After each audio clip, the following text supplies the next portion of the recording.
specific objective we've sought is to provide research on the economic problems that stem from gender inequality in both the developed and developing countries. And importantly, we want to make sure that we're able to offer policy solutions along the way. I think this is a great conference. I think it's a feeder into the W20. I think the W20 obviously is a brilliant idea, because unless the gender equality issues reach global scale at that level, it's not about just women going across the glass ceiling or women in board positions. It's a lot about the women at the grassroots. We need to do a lot more. I mean, clearly, the G20 summits are starting to discuss this whole issue, but it really needs to be on the agenda. And I think the outputs will be listened to, and we'll start to build the dialogue and create the debate, and I think that's what we need to do.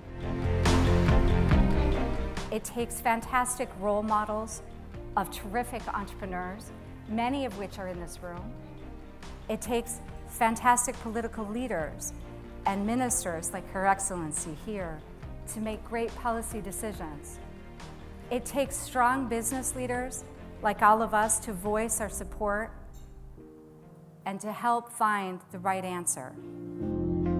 We're not going to let go after this beautiful words have been stated, because the real work begins now. So within that, a conference like this one here is very helpful, because we bring a lot of people together from the different G20 countries who play influential roles there and can remind the leaders of what they have committed to. This conference is about trying to sustain continuity, about monitoring the commitments that the governments have made, and making sure that we don't keep reinventing the wheel. What really struck me in this conference, the diversity of the type of women who came, whether they are from large organizations, entities that belong to the UN, or it's private sector corporation, whether it's government representative. This mix in itself means that we are all united when it comes to the agenda of women. So this is not a group of women discussing about women's rights and about the changes that we need in the society, but we truly need to ensure that we bring the dominant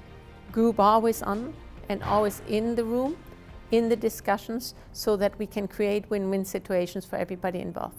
I think it's incredibly important, because by having an international fair, it demonstrates collaboration. It kind of highlights awarenesses of where countries may have progressed and some may not have. So where one country's adopted a practice, it may work in another, it may not so. And so I think it's incredibly important and useful, I think, as well. I've seen also people very focused on saying what are the solutions, because there have been too many conferences who are just describing the problems, but really hard to look at real concrete solutions.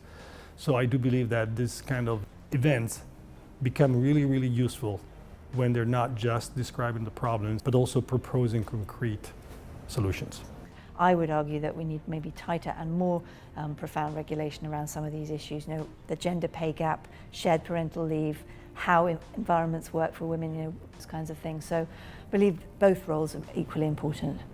It's very important to talk about these subjects, and especially with women like the women that are in the room next to us, because they are so powerful and meaningful, and the things they say have really inspired me. And the winner is Bianca Luna Fabrizi from Italy.